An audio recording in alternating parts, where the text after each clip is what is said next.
आप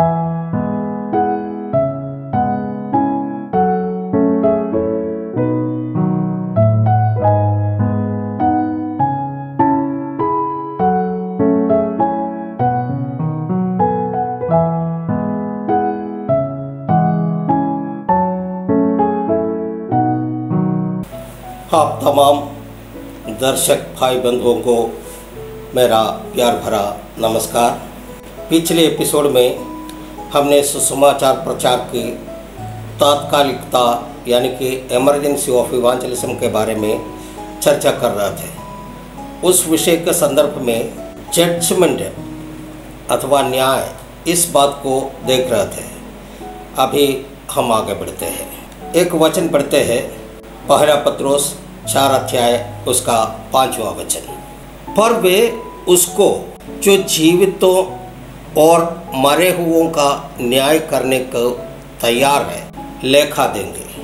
पत्रस प्रेरित इस अध्याय में मसीह जीवन के बारे में सिखा रहे हैं कि एक सच्चा विश्वासी पापमय जीवन से दूर रहकर मसीह के समान पवित्रता और संयम में जीवन बिताए।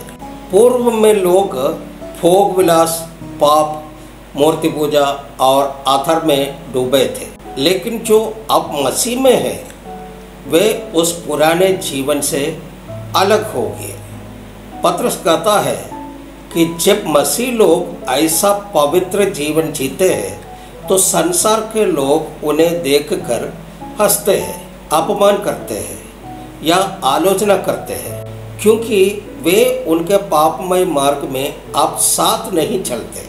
इसलिए पत्रस कहता है, परंतु उन्हें उसके सामने लेखा देना होगा जो जीवितों और मरे हुओं का न्याय करने को तैयार है। उन्हें लेखा देना होगा, इसका मतलब यह है कि हर व्यक्ति को अपने कर्मों का हिसाब देना होगा। जो लोग मसीही विश्वासियों का उपहास करते हैं या पाप में डूबे रहते हैं वे सोचते हैं कि कोई परिणाम नहीं होगा, परंतु ईश्वर न्यायी है और हर व्यक्ति को अपने कामों का उत्तर देना होगा। रोमियो 14:12 में भी लिखा है, इस कारण हम में से हर एक परमेश्वर को अपना लेखा देगा। दूसरा बात है, जो जीवितों और मरे हुओं का न्याय करने को तैयार है।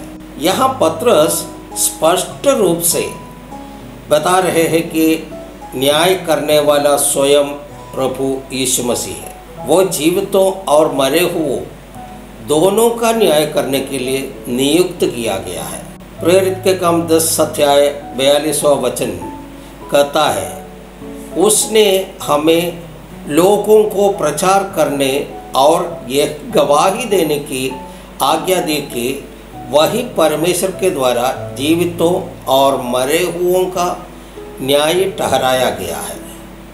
इसका अर्थ यह है कि चाहे कोई व्यक्ति अब जीवित हो या मर चुका हो, सबको एक दिन न्याय का सामना करना पड़ेगा। मृत्यु से बचकर कोई नहीं निकल सकता। हर एक आत्मा को परमेश्वर के सिंहासन के सामने उपस्थित होना ही है। परमेश्वर का न्याय टाल नहीं सकता। लोग चाहे आज मनमानी करें, पर न्याय का दिन निश्चित है। प्राणियों का 9:27 में मनुष्य के लिए एक बार मरना और उसके बाद न्याय का होना ठहराया गया है। जब संसार आपके विश्वास और पवित्रता का मजाक उड़ाए तो याद रखें, परमेश्वर सबका लेखा लेगा। इसलिए हमें दूसरों के न्याय से नहीं बल्कि परमेश्वर की इच्छा से जीना चाहिए।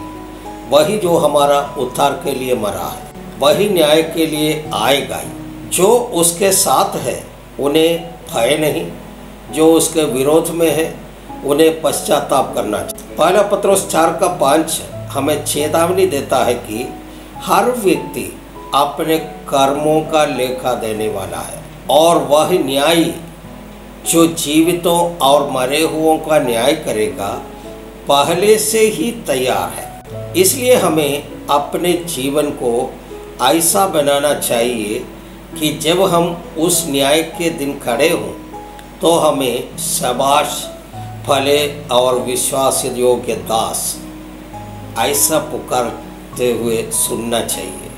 नीति वचन 11:31 में देख धार्मिक को पृथ्वी पर फल मिलेगा, तो निश्चय है कि दुष्ट और पापी को भी मिलेगा। ये पुस्तक सिखाती है कि परमेश्वर का भय और धार्मिकता ही मनुष्य के जीवन का सही मार्ग है। इस अध्याय नीति वचन 11 अध्याय में 2 प्रकार के लोगों को तुलना की गई है। एक धर्मी है यानी कि राइटियस है, दूसरा है दुष्ट विकट है। ये वचन विशेष रूप से न्याय, फल और दंड के सिद्धांत को दर्शाता है कि परमेश्वर सबके जीवन में न्याय करता है, चाहे वो धर्मी हो या अधर्मी। यहाँ दंड का अर्थ केवल सजा नहीं है, बल्कि परमेश्वर की अनुशासनात्मक शिक्षा भी है। कभी कभी धर्मी व्यक्ति ईमानदार और विश्वास योग्य है, वो भी इस संसार में दुख, कष्ट या अनुशासन का सामना करता है। ये इसलिए है क्योंकि परमेश्वर अपने बच्चों को सुधारता है ताकि वे और अधिक पवित्र बने। इब्रानी 12:6 में कहता है, क्योंकि जिसे प्रभु प्रेम करता है उसे धारणा भी देता है। इसलिए यह वचन दिखाता है कि अगर धर्मी को भी इस संसार में परमेश्वर के न्याय और अनुशासन का अनुभव करना पड़ता है, तो ये आश्चर्य की बात नहीं है। यहाँ एक गंभीर प्रश्न उठाया गया है। अगर धार्मिक को भी परमेश्वर न्यायपूर्वक सुधारता है, तो जो व्यक्ति जानबूझकर अधर्म और पाप में जीते हैं, उनका अंत कितना भयानक हो। पहला पत्रोस 4:18 में इसी वचन का उल्लेख किया गया है। और यदि धर्मी कठिनाई से ही उद्धार पाए, तो भक्तिहीन और पापी कहाँ ठहरेगा। इसका अर्थ है परमेश्वर का न्याय निष्पक्ष और न्याय संगत है।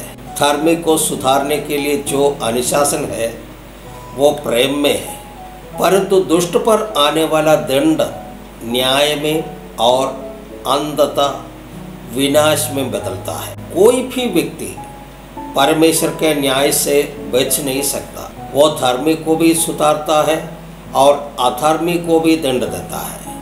जब धर्मी व्यक्ति कठिनाइयों से गुजरता है, तो वो उसकी आत्मा को शुद्ध करने के लिए होता है। ये परमेश्वर का अनुशासन है, सजा नहीं। भजन संगीत 119 का 67 कहता है, जब तक मैं दुखी न हुआ भटकता रहा। जो व्यक्ति पाप में जीता है और पश्चाताप नहीं करता, उसका अंत विनाश में होता है। इसलिए ये वचन चेतावनी देता है कि कोई भी परमेश्वर के न्याय से बाहर नहीं है। जब हमें अन्याय या कठिनाई दिखे, तो हमें याद रखना चाहिए कि परमेश्वर सब देखता है और समय पर न्याय भी करेगा। यदि परमेश्वर अपने धर्मी जनों को भी इस पृथ्वी पर अनुशासित करता है, तो उन लोगों का क्या होगा जो जानबूझकर पाप में जीते हैं और पश्चाताप नहीं करते हैं। ये वचन हमें भय, सावधानी और पवित्र जीवन की ओर बुलाता है।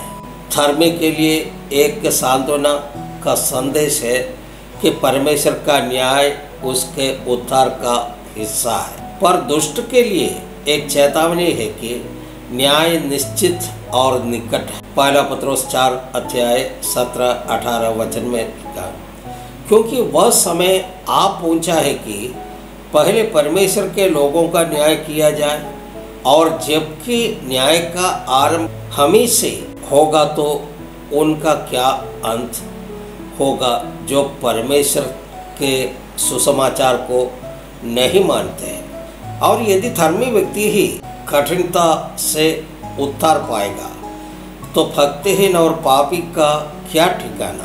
प्रेरित पत्रस अपने पत्र में मसीही विश्वासियों को उत्साहित कर रहे हैं, जो अपने विश्वास के कारण कष्ट, उपहास और उत्पीड़न झेल रहे थे। उन्होंने ये दिखाया कि ये सब अजनबी या व्यर्थ कष्ट नहीं है, बल्कि ये परीक्षाएं परमेश्वर के उद्देश्य से आती है ताकि विश्वास की सच्चाई प्रकट हो और आत्मा पवित्र बने। इस वचन में पतरस ये बताते हैं कि परमेश्वर का न्याय पहले उसके अपने लोगों से शुरू होता है, क्योंकि जो सत्य को जानते हैं उनसे परमेश्वर पहले लेखा लेगा। वचन 17 में लिखा है, क्योंकि न्याय का आरंभ तो परमेश्वर के घराने से ही होने वाला है। परमेश्वर का घराना, इसका अर्थ है परमेश्वर की कलीसिया, अर्थात विश्वासी जन। जो लोग मसीह में हैं वे उसके परिवार का हिस्सा है। न्याय का आरंभ, यहाँ न्याय का अर्थ निंदा या दंड नहीं है, बल्कि अनुशासन और शुद्धिकरण है, यानी कि प्यूरिफिकेशन है। परमेश्वर पहले अपने लोगों को शुद्ध करता है ताकि वे उसके राज्य में योग्य बने। इब्रानियों 12:6 में लिखा है, क्योंकि जिसे प्रभु प्रेम करता है उसे ताड़ना देता है। मलाकी 3:3 में वो चांदी को शुद्ध करने वाला के समान बैठकर लेवियों को शुद्ध करेगा। इसलिए जब मसीह विश्वासियों पर कष्ट या परीक्षा आती है तो वह दंड नहीं बल्कि परमेश्वर का शुद्धिकरण का कार्य है। और यदि पहले हमारा ही न्याय हो तो जो लोग परमेश्वर के सुसमाचार को नहीं मानते उनका अंत क्या होगा। अगर परमेश्वर अपने ही बच्चों को अनुशासित परखा करता है तो जो लोग सुसमाचार को अस्वीकार करते हैं उनका क्या हाल होगा। दूसरा थिस्सलुनीकियों 1:8 और 9 कहता है, वह उन लोगों को दंड देगा जो परमेश्वर को नहीं जानते और हमारे प्रभु यीशु को सुसमाचार को नहीं मानते। उनका दंड सदा की विनाश की आग होगी। इसका अर्थ है परमेश्वर का न्याय 2 प्रकार का है। अपने लोगों के लिए शुद्धिकरण यानी कि डिसिप्लिन फॉर होलीनेस, अविश्वासियों के लिए विनाश और दंड। वचन 18, और यदि धर्मी कठिनाइयों से उतर पाए तो भक्तिहीन और पापी कहाँ ठहरेगा। धर्मी कठिनाई से उतर पाए, यहाँ कठिनाई का अर्थ है ये नहीं कि उद्धार अनिश्चित है, बल्कि यह दर्शाता है कि उद्धार का मार्ग संकीर्ण और संघर्षपूर्ण है। धर्मी व्यक्ति भी इस संसार में परीक्षाओं, विरोध और आत्मिक संघर्षों से गुजरता है, फिर भी वह परमेश्वर के अनुग्रह से अंततः उद्धार प्राप्त करता है। तो भक्तिहीन और पापी कहाँ ठहरेगा। यदि परमेश्वर अपने धर्मी जन को ही परखता है और अनुशासित करता है तो जो लोग बिना परमेश्वर का जीवन जीते हैं, जो पाप में डूबे हैं और सुसमाचार को नकारते हैं, उनका अंत कितना भयावह होगा। इब्रानी 10:31 कहता है, जीवते परमेश्वर के हाथों में पड़ना भयानक बात है। परमेश्वर अपने लोगों को पहले परखता है। परमेश्वर की न्याय प्रक्रिया उसके अपने घर से शुरू होता है, क्योंकि वो पहले अपने लोगों को पवित्र करना चाहता है ताकि वे दूसरे के लिए उदाहरण बने। जब मसीही दुख झेलते हैं तो वह उनके पापों का बदला नहीं बल्कि चरित्र का परिष्कार है। ये अग्नि परीक्षा के जो सोने को शुद्ध करती है। सुसमाचार को अस्वीकार करना सबसे बड़ा खतरा है। जो लोग परमेश्वर के सुसमाचार को नहीं मानते वे न्याय से बच नहीं सकता है। उद्धार केवल यीशु मसीह में है। उद्धार का मार्ग कठिन परंतु निश्चित है। धर्मी के लिए रास्ता संकीर्ण है परंतु अंत में आनंद जीवन है। इसलिए कठिनाइयों से घबराना नहीं, ये हमारा विश्वास को परखने के लिए है। पहला पत्रोस 4:17-18 में ये सिखाता है कि परमेश्वर पहले अपने घर यानी कि विश्वासियों से न्याय शुरू करता है। मसीही लोगों पर आने वाला दुख या कष्ट अनुशासन और शुद्धिकरण का माध्यम है, पर जो लोग सुसमाचार को अस्वीकार करते हैं उनके लिए न्याय विनाश का कारण बनेगा। धार्मिक का उद्धार कठिनाई में होता है, पर भक्तिहीन और पापी के लिए कोई ठिकाना नहीं है। इसलिए हमें पवित्रता, धैर्य और विश्वास में स्थिर रहना चाहिए, क्योंकि न्याय का समय आ रहा है और परमेश्वर का न्याय सच्चा और धर्मी है। इसी एपिसोड को यहाँ पर समाप्त करते हैं। अगले एपिसोड में जब तक नहीं मिले तब तक के लिए सबको जय मसीह, सबको धन्यवाद। परमेश्वर आप सबको आशीष देने पाए।